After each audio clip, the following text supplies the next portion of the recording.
question. He tried his best to explain the ups and downs and the trends, but I just didn't get it. Looking back, I don't think he quite understood it either. But when you're 9, you don't think that way. You just assume you're not smart enough for it. It's not for me. I'm not good with numbers. I'm just naturally bad at maths. I could never invest. Or, my favourite, look at me. I'm not a rich man in a suit. I don't belong here. These were the thoughts I had about myself, about money, and about the world for the next 15 years. I knew I was somewhat smart, at least in academia, but investing didn't make sense. So it must just be me, right? The next run-in I had with investing was in my first year of university.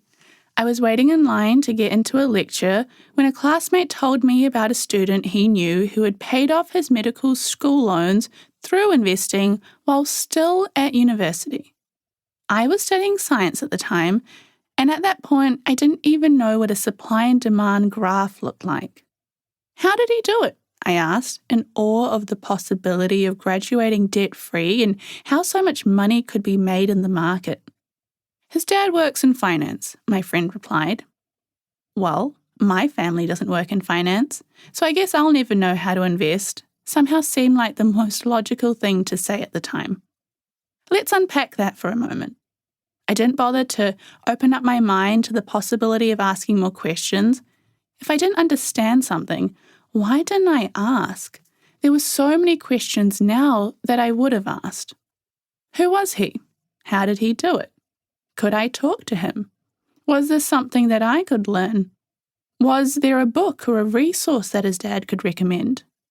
Instead, young Simran shut down the idea of investing before she even gave herself a chance to explore the concept further. She didn't believe she was capable of learning, so she didn't bother trying. That was my second run-in with investing. Yet, despite being older than 9, my response was still the same. It must be me. I'm just not smart enough to understand how to invest. The world of investing never has really opened its arms to women or minorities. At best, it's maybe looked over its shoulder at us and given us a shrug, or perhaps reluctantly invited us to the party hoping that the invite would somehow get lost in the mail. Financial education has been scarce and it has not been accessible. The jargon is full of heteronormative, classist, and guilt-inducing language. No wonder no one is listening.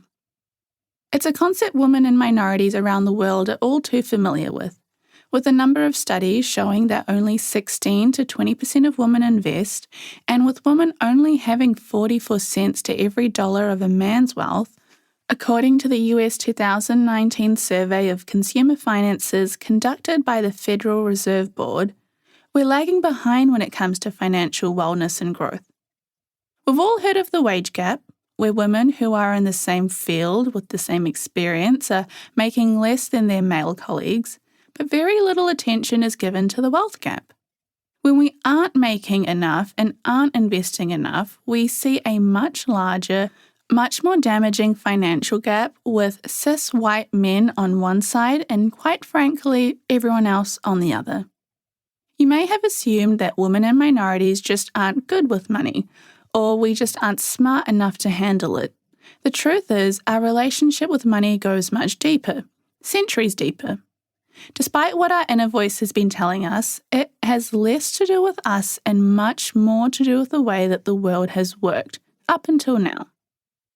You might think you're bad with money because you don't feel like you're naturally good with numbers, but maybe it's a result of institutional structures and barriers, money media not representing us, or a culture of shame around discussing money.